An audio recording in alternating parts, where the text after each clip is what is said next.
আসসালামু আলাইকুম। সাজেক ভ্যালির আজ সকালের ওয়েদার মেঘটা হয়েছিল, কিন্তু বাতাসের অতিরিক্ত বাতাস হওয়ার কারণে মেঘটা ভেঙে গেছে।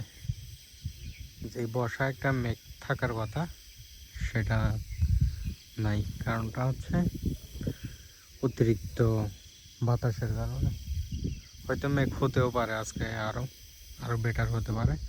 তো যারা রিসেন্টলি সাজেক ভ্যালি আসার প্ল্যানিং আছে, অবশ্যই এমন একটা ওয়েদার পেতে হলে অবশ্যই আপনার মে জুন জুলাই মাসে আসার চেষ্টা করবেন, তাহলে এমন সুন্দর একটা ওয়েদার পাবেন। পুরোপুরি ঠান্ডা শীতল একটা আবহাওয়া সকালের। এটি হচ্ছে মায়াবতী হিল রিসোর্ট। যারা সাজেক ভ্যালিতে আসবেন অবশ্যই মায়াবতী হিল রিসোর্ট ট্রাই করতে পারেন একবার হলেও।